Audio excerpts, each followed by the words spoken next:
আল্লাহর পয়গম্বর সাহাবীদের মধ্যে দুইজন সাহাবী ছিল একবারে কালো, যার নাম সবাই শুনছেন, হযরত বেলাল হাফসি বেলাল রাদিয়াল্লাহু তাআলা আনহু নামে জুড়ে বলেন। আর একজন সাহাবী ছিল কালো, যার নাম হযরত সাআদে সালামি, সুবহানাল্লাহ বলেন। হযরত বেলাল এমন কালো ছিল, ইসলাম গ্রহণ করার আগে মক্কার সকল লোকেরা কালো কাওয়া বলতেন, কিন্তু ইসলাম গ্রহণ করার পর আমার আল্লাহ এমন সম্মান ইজ্জত বাড়ায় দিয়েছে। আপনারা আমার নবী যখন এই মাসটা হলো রজবের 4 তারিখ না বেজিক, এই মাসে যখন মেরাজের মধ্যে নবীজি গেছে, গিয়ে যখন জান্নাত জাহান্নাম সব কিছু দেখলো, জান্নাতে যাওয়ার পর গিয়ে দেখে জান্নাতের মধ্যে যে লোকরা হাঁটতেছে, পায়ের আওয়াজ শোনা যায়, বেলাল আওয়াজ শোনা যায়। নবীজি বলে, যার পায়ের আওয়াজ শোনা যায় মনে হয় ওই ব্যক্তির আমার পরিচালক হবে, সুবহানাল্লাহ বলেন। জিবরাইল বলে, ইয়া রাসূলুল্লাহ, ইয়া হাবিবাল্লাহ, ও নবীজি, যার পায়ের আওয়াজ শুনেন এ হলো হযরত বেলাল রাদিয়াল্লাহু তাআলা আনহু। ওই বেলাল নবীজি বলে, বেলাল, আমি যখন মেরাজের মধ্যে গিয়েছি, জান্নাতের ঢোকার পর গিয়ে দেখি তুমি বেলালের পায়ের আওয়াজ শোনা যায়। শুন, হযরত সাআদ সালামি বয়স হলো 25 বছর, নবীজির দরবারে থাকেন। থাকার পর বলে, নবীজি বলে, ও সাআদ, তোমার তো বিয়ার বয়স হয়ে গেছে, তুমি বিবাহ করবে না। আমাদের সমাজের মধ্যে যুবক যদি বলেন বিয়া, এই যুবক বিয়া করবে না, একটা মুস্কি আসছে, বুঝিক না বেটি, জুড়ে হন না, মুস্কি আসি দি ভাই, বিয়ার কথা বলছি, বিয়ার কথা বলে বলি পাগল, ঠিক না বেটি? আপনার আমার পয়গম্বর সাআদ সালামি বলে, সাআদ, তুমি বিবাহ করবা? সাআদ সালামি বলে, ইয়া রাসূলুল্লাহ, ইয়া হাবিবাল্লাহ, আমার কাছে কে বিবাহ দিবে? আমি একবারে কালো, আমার টাকা নাই, পয়সা নাই, বংশের কোনো গুণ নাই, আমার কাছে কে বিবাহ দিবে? আমি শুধু একমাত্র আপনার দরবারে পড়ে থাকি। নবীজি বলে, আমার ওই দরবারের মধ্যে একজন সাহাবী, যার বাড়ি মদিনা, সে আমার দরবারে ছিল, এখন তো নাই, যার নাম আবু আয়ুব আনসারী, সুবহানাল্লাহ বলেন। আবু আয়ুব আনসারীর একটা সুন্দরী মেয়ে ছিল, যে মেয়ের নাম হুরে মদিনা। তখন নবীজি সাআদ সালামিকে বলে, সাআদ, তোমাকে আমি নবীজি একটি পত্র রেখে দিলাম, তুমি গিয়ে এই পত্রটা গিয়ে আবু আয়ুব আনসারীর হাতের মধ্যে উঠাইয়া দিবা। তখন হযরত সাআদ সালামি রাদিয়াল্লাহু তাআলা আনহু কিতাবের মধ্যে লেখা হয়, নবীজি যখন পত্র লিখে দিয়েছেন, লিখে দেওয়ার পর ওই পত্রটা নিয়ে সেরে হযরত সাআদ সালামির হাতের মধ্যে পৌঁছায় দিয়েছে, সুবহানাল্লাহ জোরে বলেন। হযরত সাআদ সালামি রাদিয়াল্লাহু তাআলা আনহু এই পত্র দেখে নবীজি সালাম দিয়েছি, আবার নবীজির হাতের লেখা বলে, আবু আয়ুব আনসারী, তোমার একটি সুন্দর কন্যা আছে, এই কন্যাটা আবু আয়ুব আনসারীর সাথে, আবু আয়ুব আনসারী যখন নবীজি পত্র লিখে দিয়েছে, আবু আয়ুব আনসারী একটা কন্যা আছে, তখন দেখেন নবীজির হাতের লেখা। তখন আবু আয়ুব আনসারী বলে, নবীজি লিখে দিছে বলে হযরত সাআদ সালামির কাছে আবু আয়ুব আনসারী কন্যাটাকে বিয়া দেওয়ার জন্য, সুবহানাল্লাহ বলেন। এই পত্র পাওয়ার পর বলেন, একবার পত্রটিকে তাকায়, আর একবার ওই যে সাআদ সালামি চেহারার দিকে তাকায়, চেহারা রং ভালো না, একবারে কালো, টুটগুলি ফাড়া ফাড়া, পাওগুলি পাড়া পাড়া। এই কথা যখন নবীজি দরবার থেকে যখন ছেড়ে আসছে, পত্র আসার পর নবীজি পত্র লিখে দিয়েছে, আবার কেমনে বাদ দে, এমনভাবে বলেন, ঠিক আছে আমি তোমাকে বুঝা জানামো। আবু আয়ুব আনসারী বলে, ঠিক আছে, নবীজি পত্র পাঠাইছে, মানলাম, নবীজি তো আমাদের রাহমাতুল লিল আলামিন, আমি তোমাকে বুঝা জানামো, সুবহানাল্লাহ বলেন।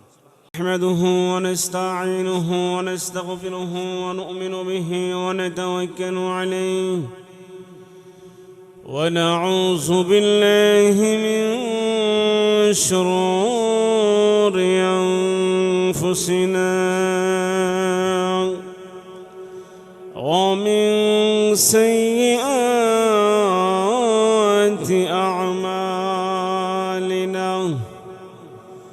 من يهده الله فلا مضل له ومن يضلله فلا هادي له ونشهد أن لا إله إلا الله وحده لا شريك له ونشهد أن سيدنا وسندنا وحبيبنا ومولانا محمدا عبده ورسوله أرسله بالحق بشيرا ونذيرا وداعيا إلى الله بإذنه وسراجا منيرا أما بعد فأعوذ بالله من الشيطان الرجيم بسم الله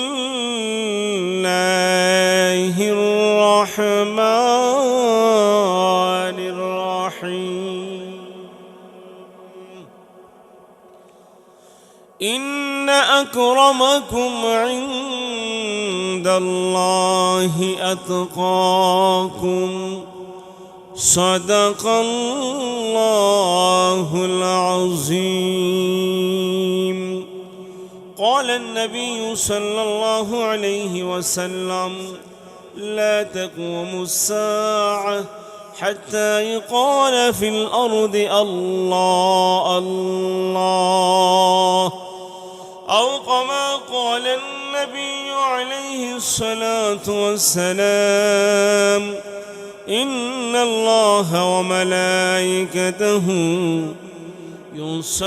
يصلون على النبي يا أيها الذين آمنوا صلوا عليه وسلموا تسليما صلى الله وعلى محمد صلى الله وعليه صلى الله وعلى محمد صلى الله وعليه निहित जहां में मिसाल मोहम्मद जमाल खुदा है कमाल मोहम्मद सल्लल्लाहु अलैहि मुहम्मद सल्लल्लाहु अलैहि सल्लल्लाहु अलैहि मुहम्मद सल्लल्लाहु अलैहि ला इलाहा ला इलाहा मोहब्बत ला इलाहा अर्जुन ला इलाहा नौका चले ना माझी चारा गाड़ी चले ना ड्राइवर चारा विमान चले ना पायलट सारा মানুষ চলে না রুহু সারা এই পৃথিবী চলে না আমার আল্লাহ সারা লা ইলাহা ও লা ইলাহা ও লা ইলাহা আল্লাহ তুমি দিয়েছো আসমান তুমি দিয়েছো জমিন, সুন্দর সমাজ গড়তে দিয়েছো আল কোরআন। লা ইলাহা ইল্লাল্লাহ, লা ইলাহা সুবহানাল্লাহ ওয়ালহামদুলিল্লাহ, লা ইলাহা, বলেন সুবহানাল্লাহ ওয়ালহামদুলিল্লাহ, লা ইলাহা।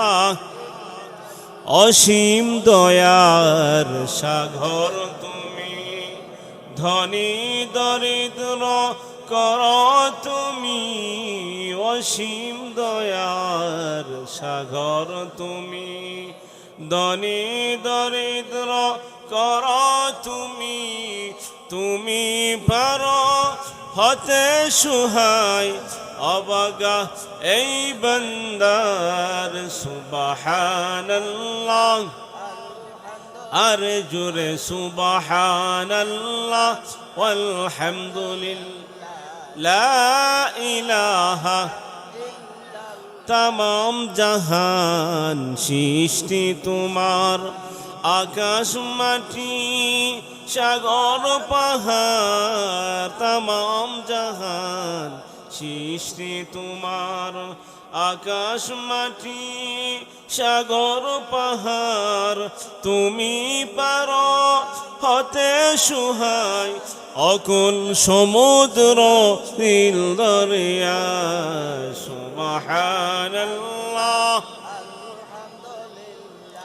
লা ইলাহা, নিখিল দরার মালিক তুমি, বিপদ আপদের সহায়, দয়া করে ক্ষমা করো এই গুনাহগার বান্দার। সুবহানাল্লাহ,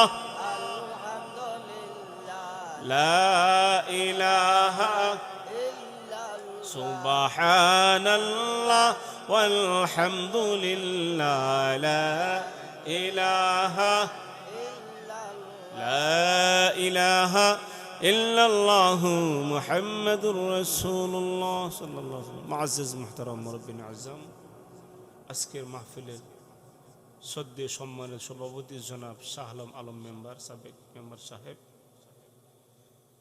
মুআজ্জাজ মুকাররম আমন্ত্রিত উলামায়ে কেরাম, দূর দূরান্ত থেকে আল্লাহওয়ালা, নবীওয়ালা, প্রেমিক, কোরআন প্রেমিক, রাসূল প্রেমিক, দিনদার মুত্তাকিন মুসলমান ভাইয়েরা, পর্দানিশী আমার শ্রদ্ধেয় মা ও বোনেরা, আল্লাহ তাআলার কাছে লাখো কোটি শুকর ও সুজুদ যে আল্লাহ আপনাকে আমাকে মায়া করে আজকে বেহেশতের বাগানে আসার বসার সুযোগটুকু দান করেছেন। উচ্চ আওয়াজে কালিমাতুশ শুকর আদায় করি আলহামদুলিল্লাহ। আমি আপনাদের খেদমতে ছোট্ট আয়াত থেকে ছোট্ট একটা অংশ তেলাওয়াত করছি। রাসূল করিম সাল্লাল্লাহু আলাইহি সাল্লামের জবান মোবারক থেকে একখানা হাদিস শরীফ তেলাওয়াত করেছি। আল্লাহ তাআলা যেন আমাকে আমলে নিয়তের বলার, আপনাদেরকে আমলে নিয়তের শ্রবণ করার তৌফিক দান করুন, আমিন। যারা এখানে আসছেন আপনারা বসতে পারছেন, লাভ আছে না নাই? আল্লাহ তাআলা যাদেরকে মহব্বত করে তাদেরকে আমার আল্লাহ মহব্বতের রশি লাগায়া এমন বেহেশতের বাগানে পৌঁছায়। আমার কথা না আল্লাহর কথা বলবো। আপনারা যদি আমার সাথে জোরে সুরে আল্লাহু আকবার সুবহানাল্লাহ বলতে পারেন তাহলে আমার আয়াত বেশি করুন। আমার বক্তার কাম হইলে কোরআনের আলোচনা করা, অন্য সাইড নাচানাচি ফেলাফেলি পছন্দ করি না, মোর মৃত্যুর আগে করবো না ইনশাল্লাহ। যা করব সঠিক করব, কোরআন দিয়ে আলোচনা করবো, ঠিক কি? আল্লাহ বলেন যাদেরকে আল্লাহ মহাব্বত করে তাকে মহাব্বতের রশি লাগায়া এবং বেহেশতের বাগানে পৌঁছায়। সুবহানাল্লাহ বলেন। তাহলে আল্লাহর মহাব্বত আমাদের অন্তরে আছে না নাই? والذين آمنوا أشد حبا لله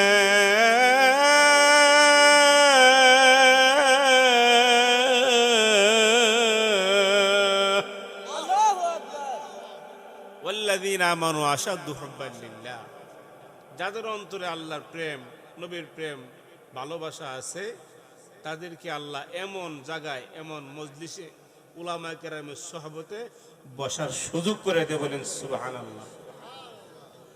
সুবহানাল্লাহ বলে লাভ আছে না নাই?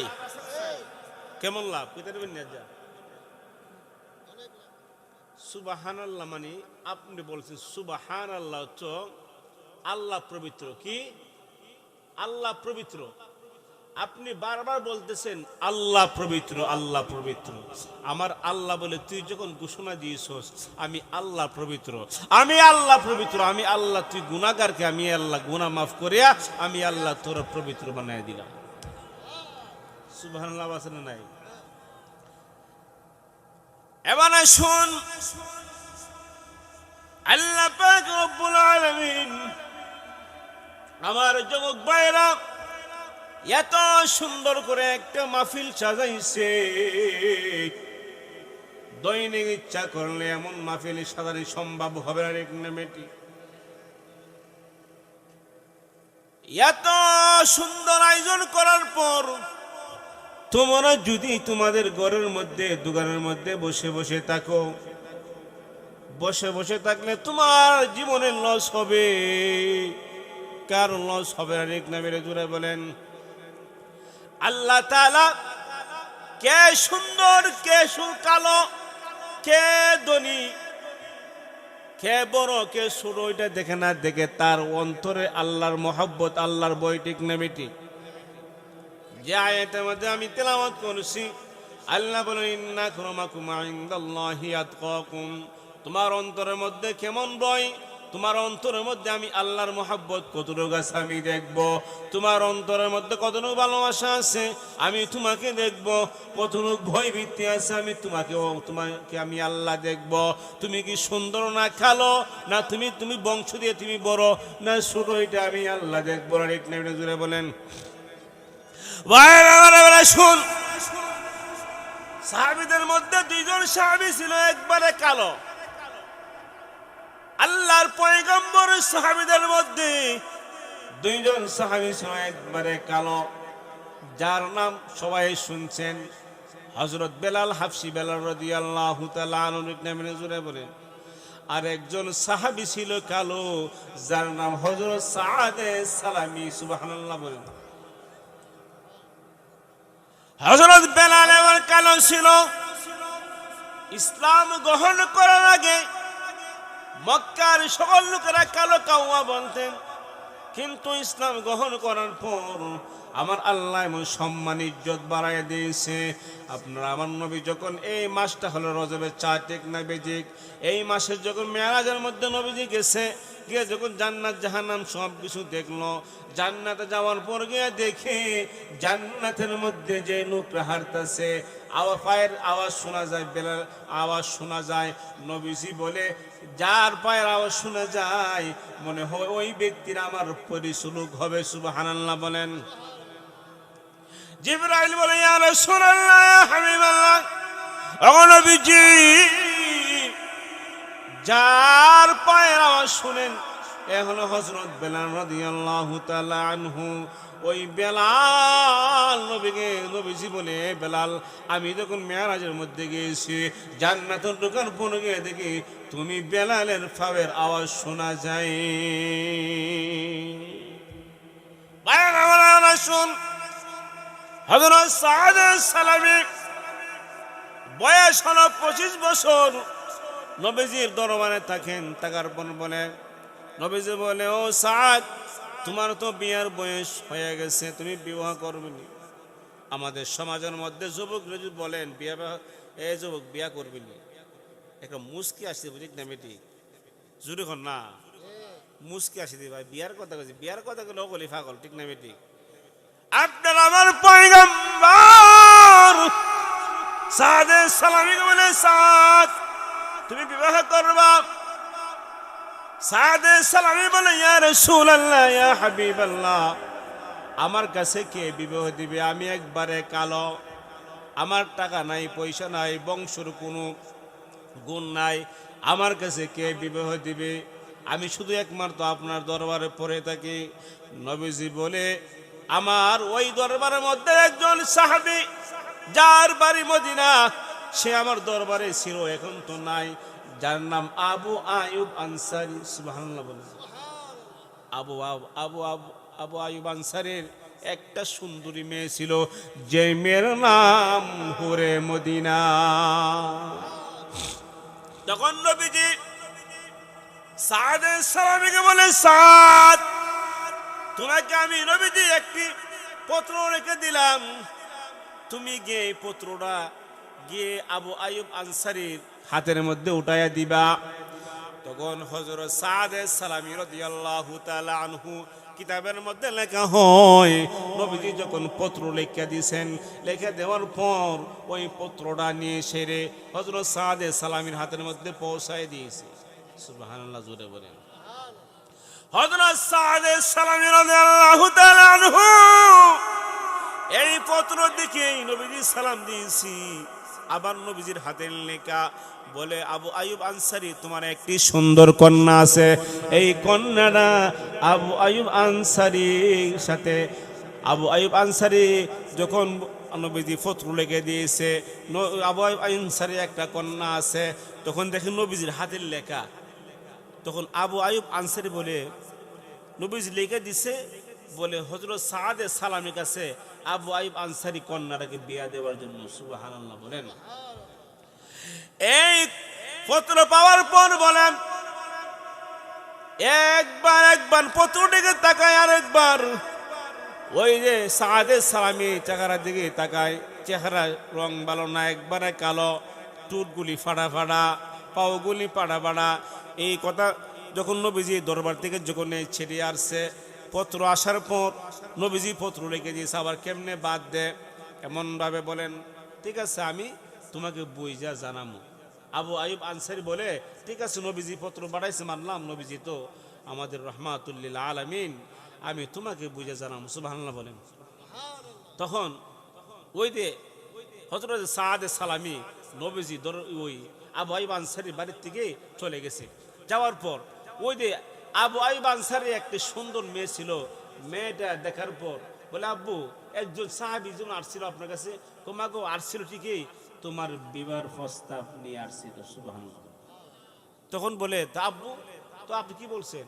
বলছে, মা, যে সাহাবী আসছে, ওর চেহারা ভালো না, চেহারা সুন্দর নয়, বংশ আদিও ভালো নয়, কিন্তু নবীজি কিন্তু পত্র দিয়ে পাঠাইছেন। তখন কেমন মেয়ে?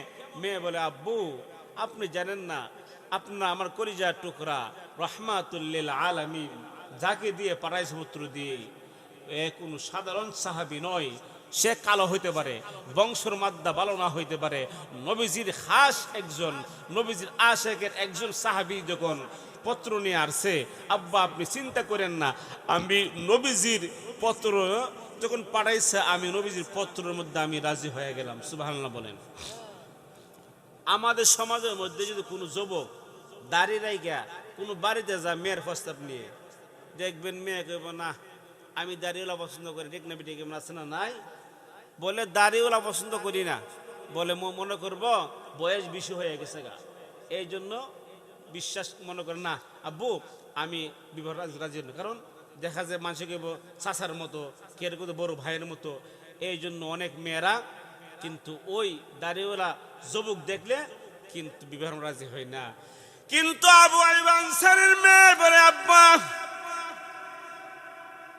যে সাহাবী পত্র নিয়ে আসছে সাধারণ কোন সাহাবী নয়, আমি নবীজির পত্র দেখে আমি রাজি হয়ে গেলাম, হয়তো ওনাকে দেখতে আমার তৃপ্তি কম হবে, কিন্তু আল্লাহ রাসূল বলেছে, যদি স্ত্রী জান্নাতি হয়, মেয়ে যদি জান্নাতি হয়, দুইজনকে আল্লাহ তাআলা হাসরের ময়দানে আঙ্গুল ধরে ধরে আল্লাহ তৈরি জান্নাত নিয়ে যাবে। সুবহানাল্লাহ বলেন।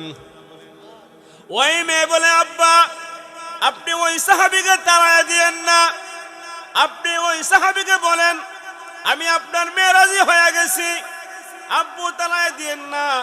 তখন আবু আয়ুব আনসারী বলে, সাহাবী দিকে আয়, আমার মেয়ে তো নবীজির প্রস্তাব দিকে রাজি হয়ে গেছে, তুমি কোনো টেনশন করিও না, আমি তোমার কাছে আমার মেয়েটাকে, যাকে হুরে মদিনা বলা হয়, মদিনা সৌন্দর্য হুরে মদিনা বলা হয়, আমি তোমার কাছে বিবাহ দিব, তুমি চলে আসো। তখন নবীজিকে গিয়া বলো, আমি নবীজির পত্র দেখি আমি রাজি হয়ে গেলাম। সুবহানাল্লাহ। ভাইরা আমার, আবার শুন, এই পত্র দিকে খুশি হওয়ার পর সাদে সালামি গিয়া বলেন নবীজি দরবারে, ইয়া রাসূলুল্লাহ, ইয়া হাবিবাল্লাহ, ওগো নবীজি, আপনার পত্র দেখে আবু আইয়ুব আনসারীর মেয়ে রাজি হয়ে গেছে, কিন্তু এখন তো বলছে বিবাহ তারা দিবে। এখন তো আমার কাছে টাকা নাই, পয়সা নাই, আমি কেমন করে আমি বিবাহ করব? আমার কাছে টাকা বলতে কিছু নাই। নবীজি বলে, ও সাদ, আমার মেয়ের জামাতার কাছে যা, উসমান গনি, যাকে আল্লাহ তাআলা বানাই দিছে মালে ধনী। সুবহানাল্লাহ বলেন। যার নাম উসমান গনি, মালে হচ্ছে ধনী। যাও সাহাবী, যাও আমার জামাতার কাছে যাও, আমার জামাতা তোমাকে অর্থ সম্পদ টাকা দিয়ে দিবে। সুবহানাল্লাহ বলেন। নবীজি জামাতার কাছে যাওয়ার পর বলেন, নবীজি একটা পত্র লিখে দিছেন, যাও আমার মেয়ের জামাতার কাছে যাও। যাওয়ার পর বল, নবীজি পত্র দিয়ে পাঠাইছে। উসমান গনি দিকে কিতাবের মধ্যে লেখা হয় 10 দিরহাম হযরত সাদে সালামি হাতের মধ্যে তুলিয়ে দিয়ে। সুবহানাল্লাহ বলেন। এই টাকা যখন উঠাইয়া দিয়েছে, 10 দিরহাম যখন দিয়েছে, এমন সময় খুশি পেয়ে নবীজির কাছে চলে আসছেন। নবীজি বলে, সাহাবী, মদিনার বাজারে যাও, বিবাহের কাজগুলি, বিবাহের জন্য তুমি কাজ খরচ করতে হবে, তুমি বাজার সদাই করতে হবে, তুমি যাও, তুমি মদিনার বাজারের মধ্যে যাও। যখন মদিনার বাজারের মধ্যে যাওয়ার পর যখন টাকা পয়সা দিয়ে যখন বিবাহের কাজ করার জন্য যখন খরিদ করছেন, কাপড় চোপড় কিনেছেন, এমন সময় একজন সাহাবী বলে, এ মদিনা শরীফ, এ মদিনার মুসলমানরা কে, কোথায় আছো?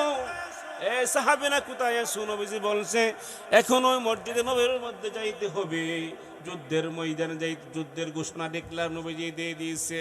এমন সময় যখন হেলান দিয়েছে, সকলে যার যার সমর্থ অনুযায়ী যুদ্ধের জন্য রেডি হয়ে গেছে। সুবহানাল্লাহ বলেন। সকলে যুদ্ধের ময়দানে যাবে, হাতে তরবারি গুড়া নিয়ে যখন শুরু হয়ে গেছে, কাফেরদের সাথে মোকাবেলা করে কিন্তু যুদ্ধ করতে হবে। এমন সময় হযরত সাদে সালামি রাদিয়াল্লাহু তাআলা আনহু, উনার কানে যখন এই মেসেজটা চলে আসছে, ওই মদিনার বাজারের মধ্যে কে ঘোষণা দিয়েছে মসজিদে নববীর মধ্যে যাওয়ার জন্য। নবীজি বলছে যুদ্ধের ময়দানে যাবে। এখন যুদ্ধের ময়দানে যাওয়ার পর কাফেরদের সাথে মোকাবেলা করবে। হযরত সাদে সালামি বলে, আমার নবী কলিজার টুকরা নবীজি, উনি যাবেন যুদ্ধ করার জন্য, সাহাবীরা যাবেন যুদ্ধ করার জন্য, আমি ঈদকে বিবাহ করব, আমার স্ত্রী নিয়ে আনন্দ করব, কিছুতে হইতে পারে না। সুবহানাল্লাহ। হযরত সাদে সালামি রাদিয়াল্লাহু তাআলা আনহু এই দিকে যখন এই বাজার সদাই করার পর কানে যখন চলে আসছে, বলছেন না, বাকি টাকাগুলি দিয়ে আমি তরবারি কিনতে হবে, যুদ্ধের ময়দানে আমি যাইতে হবে। তবে শর্ত হলো, যদি নবী দেখে সাদে সালামি আমার নবীর সাথে যুদ্ধের ময়দানে যাবে, কিন্তু নবী নিবে না। তখন সাদে সালামি বলে, আমি কৌশল হিকমত করতে হবে, আমি কালা কাপড় কিনতে হবে, তরবারি কিনতে হবে, কালা কাপড় দিয়ে আমার মুখ গুলি ডাইকা নবীজির পাশনে পাশনে যুদ্ধের ময়দানে যাইতে হবে। সুবহানাল্লাহ। আমরা যদি কোন যুবক বিবাহের সময় বলি, যুবক তুমি এখানে যাও লাগবো যুদ্ধ ময়দানে, যুবক হুজুর খায়ার কাম নাই, আমি যাই বিবাহের জন্য প্রস্তুত ছিলাম, ও হংকন যাও লাগবো যুদ্ধের ময়দানে, আপনি যান, খায়া কোন কাম নাই, ঠিক না বেটি? নবীরা কতটুকু মহব্বত করছে নবীজিকে, সাহাবীরা জীবন দিয়ে নবীজিকে, আমি বিবাহ করে আমি স্ত্রী নিয়ে শান্তিতে ঘরে থাকবো, কখনো হইতে পারে না, আমি নবীর সাথে আমি যুদ্ধে যাইতে। সুবহানাল্লাহ বলেন। ওই সাহাবীরা তারা যখন যুদ্ধের ময়দানে যাইতেন, মার কাছ থেকে বিদায় দিতেন, মা আমার জন্য দোয়া করো, হয়তো আমি শাহাদাত বরণ করব, আমাকে আর না দেখতে পারো। আমার বাবা যখন আসবো, আমার বাবাকে বলবা যে তোমার সন্তান যুদ্ধে চলে গেছে, তোমার সন্তান নাও আসতে দেখতে মিটি দাও মা আমায় বিদায় দাও, দোগাল বরে চমুকাও, যাব আমি জিহাদেতে সেই সাজিয়ে সাজিয়ে দাও। ঠিক না বেঠিক? দাও মা আমায় বিদায় দাও, দোগাল ভরে চমকাও, যাব আমি জিহাদেতে সেই সাজিয়ে সাজিয়ে দাও। দাও মা আমায় বিদায় দাও, দোগাল ভরে চমকাও, যাব আমি জিহাদেতে সেই সাজিয়ে সাজিয়ে দাও। আব্বু এলে বলে দিও মা, দুনিয়ায় দেখা হবে না,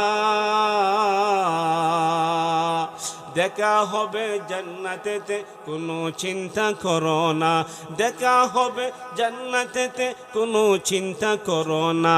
দাও মা আমায় বলে দাও, দুগাল ভরে চমকাও, যাব আমি জিহাদেতে সেই সাজিয়ে সাজিয়ে দাও। দাও মা আমায় বলে দাও, দুগাল ভরে চমকাও, যাব আমি জিহাদেতে সেই সাজিয়ে সাজিয়ে দাও।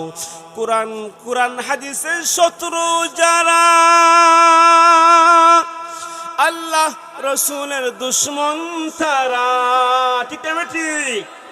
কুরআন হাদিসের শত্রু যারা, আল্লাহ রসুলের দুশ্মন তারা, তাদের সাথে জিহাদ করে শহীদ আমি হতে চাই, তাদের সাথে জিহাদ করে শহীদ আমি হতে চাই। দাও মা আমায় বিদায় দাও, দুগাল ভরে চমকাও, যাব আমি জিহাদেতে সেই সাজিয়ে সাজিয়ে দাও। আল্লাহু আকবার।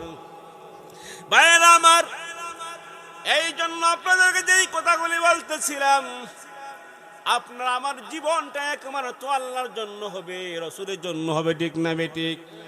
যেই কোনো সময় আমি মরতে হবে, মরণ একদিন না একদিন মরব, কিন্তু শাহাদাতের মর্যাদা নিয়ে মরব। ঠিক না বেঠিক? এই জন্য আপনারা যারা এখানে বসছেন, বসার লাভ আছে না নাই? এমন কিছু মানুষ কম, মাহফিল করে লাভ কিটা আছে না নি? মাহফিল করে লাভ কি? আমি বলি লাভ আছে। আপনার মা অত আপনার বংশধরের মানুষ আপনজন এই আজকে মাহফিল করেছে, এর পাশে কবরস্থান আছে না নাই?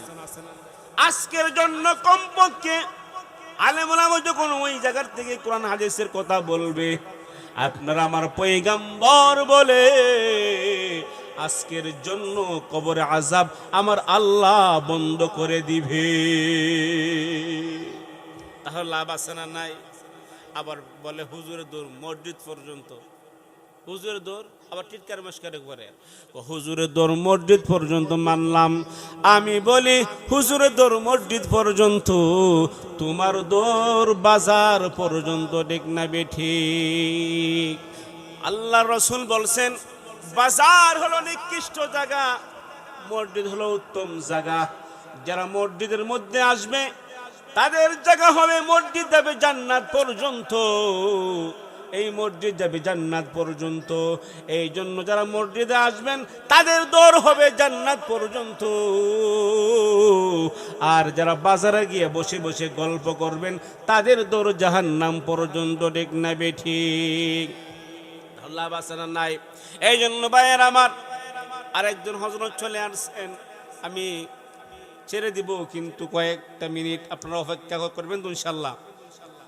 আল্লাহ তাআলা এই পৃথিবীর জমিনটাকে আল্লাহ তাআলা আপনা আমাকে বানাইছে আল্লাহর ইবাদত করার জন্য। কিসের জন্য? এখন প্রশ্ন আছে, ইবাদত না করলে আল্লাহ কোনো কিছু কমবে? আল্লাহর কোনো কিছু কমবে না। তবে আমার আল্লাহ তাআলা বলেন আমি তোমাদেরকে বানাইছি একমাত্র আমি আল্লাহ তাআলা ইবাদত করার জন্য। ওয়ামা খালাকুতুল জিন্না ওয়াল ইনসা ইল্লা লিয়াবুদুন।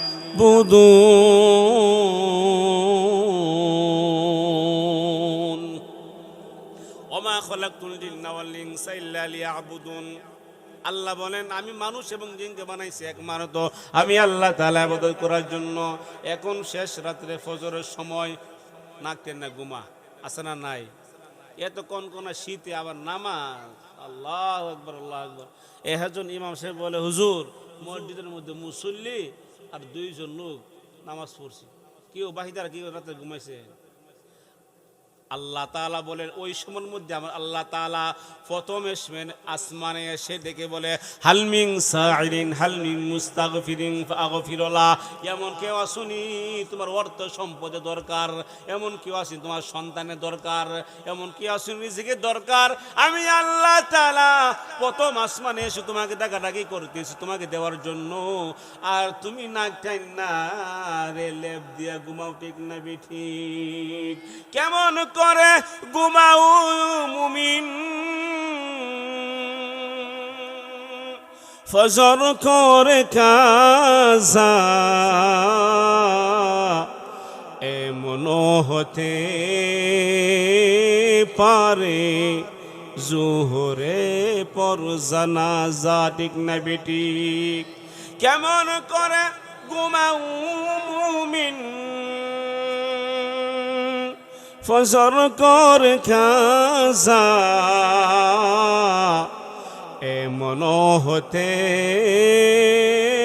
পারে জোহরে জানাজা, ঠিক না বেঠিক? গত কয়েকদিন আগে আমার নিজের হাতের আমার দাদুকে কবরস্থ করে আজকে চলে আসছি। আমার দাদু লেখাপড়ার সময় আমাকে অনেক সহযোগিতা করেছেন। মাদ্রাসা থেকে যখন বাসার মধ্যে বাড়িতে যখন যাইতাম, আমার দাদু আমার জন্য টাকা জমা করে রাখতেন, বলতেন তোমার জন্য তুমি মাদ্রাসা থেকে আসবা, তোমার জন্য আমি কিছু টাকা রেখেছি, তুমি আমার জন্য দোয়া কইরো। তুমি যখন মাওলানা হবে, তুমি যখন বিভিন্ন জায়গার মধ্যে প্রোগ্রামে গিয়া তুমি ওয়াজ করবে, ওই সময় আমার দাদু বলে দিয়েছে কমপক্ষে আমার জন্য দোয়া করবে। সুবহানাল্লাহ বলেন। এই জন্য আমার দাদি কত ভাগ্যবান, তার 4 জন সন্তান হাফিজ কুরআন আলেম, তার মধ্যে তার নাতি ফুতি সকলই হাফেজ আলেম, বিভিন্ন জায়গায় প্রোগ্রাম করে। আল্লাহু আকবার বলেন। তাহলে ওনার কপাল অনেক ভালো, ওনার কপাল অনেক ভালো। ওনার জন্য দোয়া করে আল্লাহ তাআলা যেন আমার দাদির জীবনের ভুল ত্রুটিগুলি ক্ষমা করে নেকগুলি কবুল করে জান্নাতের বাগান বানায়া দে। এমন ভাবে আপনারা যারা আছেন আপনাদের সন্তানকে কোরআনে হাফেজ বানান, আলেম বানান, কি হবে? দুনিয়ার জমিন থেকে যখন চলে যাবেন আপনাদের জন্য দোয়া করবো, ঠিক না বেঠিক? আবার মনে করে হুজুর বানাইলে মনে হয় পয়সা কামাই করব কম, হুজুর বানাইলে ফেট ফালতে পারতো না, এমন আছে। এমনও মানুষ মনে করেন না। রিজিকের মালিক কেডা? রিজিকের মালিক একমাত্র আল্লাহ, হায়াতের মালিক আল্লাহ, সব কিছুর মালিক আল্লাহ। আপনি ঘরে বসে থাকেন, যে কোনো জায়গার মধ্যে থাকেন, মৃত্যুর আগ পর্যন্ত আমার আল্লাহ আপনাকে আমাকে রিজিক দিয়ে খাওয়ায়া মৃত্যুর আগ পর্যন্ত আল্লাহ আপনা আমাকে রিজিকের ব্যবস্থা করবে। তাহলে আমার ভাইয়ের আমার, এই জন্য আপনাদেরকে বলতে চাই 5 ওয়াক্ত নামাজ পড়া দরকার আছে না নাই? আছে। অনেকে শুধু জুম্মা দিন নামাজ পড়েন, আবার অনেকে দেখা যায় বছরে একবার নামাজ পড়েন, আবার দেখা যায় 12 বছর মধ্যে একদিনও নামাজ নাই, এমন আছে না নাই? এক হুজুর ওয়াজ করে, হুজুর চলে আসছে, সময় আমার বেশি নাই, সারে দেব। এক হুজুর ওয়াজ করে যে নামাজ না পড়ে এ জাহান্নামী। ওখান যে বেটা একবার ফালতু দেখা রয়েছে, হুজুর আপনার জাহান্নামী বলছেন, আমার আপনার জাহান্নামী বলছেন। হুজুর তো কেন নাম ডেকে বলেন না তুমি জাহান্নামী? তখন বলে এ বেটা তুই জাহান্নামী, তোর কেটা কইছে? তুই কি বছরে একবার পড়ছ না? আমি হুজুর ঈদের নামাজ পড়ি। তো তুই জাহান্নামী কেটা বেটা? তুই তো জানা তুই। আমি কইছি যে নামাজ না পড়ে। আরেকটা ফাল দেখা রয়েছে গরমে, হুজুর আপনি নামাজ জাহান্নামী কইছে। কয় বেটা তুই জাহান্নামী, তোর কেটা কইছে জাহান্নামী? তুই কি বছরে তুই কি সপ্তাহে নামাজ পড়ে না? ও সপ্তাহ জুমা নামাজ আমি পড়ি। তো বেটা তুই জাহান্নামী না তো? তো আরেকটা হুজুর আমি 5 ওয়াক্তের মধ্যে এ হোক তো মিস যা, 2 মিস যায়, আমি 5 ওয়াক্ত পড়তে পারি না। তো হুজুরে কইছে যে একবার না পড়ে বেটা হ্যাঁ জাহান্নামী। তখন তারা ফাঁক লেগেছে, বলছে যারা বছরে একবার নামাজ পড়ো, ওই তো আল্লাহ বছরের নামাজ ছিল আল্লাহ মা পড়ে, ঠিক না বেঠিক? এই জন্য আল্লাহ রাসূলের হাদিসের মধ্যে বলেন লা তাকুমুস সাআ হাত্তা ইকালা ফিল আরদি আল্লাহ আল্লাহ। এই জমিনের মধ্যে সঠিক একজন আল্লাহ আল্লাহ বর্ণেওয়ালা ব্যক্তি থাকবে। আসমানের নিচে জমিনের উপরে একজন সত্যকার আল্লাহওয়ালা মানুষ থাকবে। নবী বলেন আল্লাহওয়ালা থাকার কারণে এই জমিন আমার আল্লাহ ধ্বংস করবে না। সুবহানাল্লাহ। এখন তো মসজিদ ভরা মানুষ, আল্লাহু আকবার আল্লাহু আকবার, সেজদার অভাব নাই, কিন্তু মসজিদ ভরা মানুষ, কিন্তু কোনো দোয়া কবল না। বেটা দোয়া কবল বলবে গেলে গিয়া সব কিছু হারাম খাইতেছি, সুদে ঘুষে সব কিছু বাটফাড়ি সিটারি, সুদ ঘুষ সব দিকে লিপ্ত। আল্লাহ বলছে সুদ হইল হারাম, ব্যবসা হইল হালাল। ঠিক না ঠিক? দেখি আমার কথা না আল্লাহ কথা। وأحل الله البيع وحرم الربا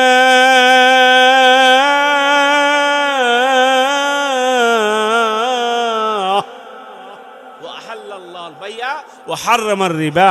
আমার আল্লাহ বলেন আমি আল্লাহ তাআলা সুদ ঘুষকে আমি আল্লাহ হারাম করে দিয়েছি, ব্যবসাকে আমি আল্লাহ হালাল করে দিয়েছি। তারপরে ব্যবসার মধ্যে যদি ওজনে কম দাও, বাটফাট সিজারি করো, এটাও হারাম হয়ে যাবে। এইগুলা শোনার পরেও, বুঝা শোনার পরেও তুমি বুঝে না বুঝক তুমি কাজ করো, আল্লাহ বলছে তুমি চতুষ্পর জানোয়ার থেকে নিকৃষ্ট। যেমন উলাইকা কাল আনআমি বাল হুম আদল উলাইকা হুমুল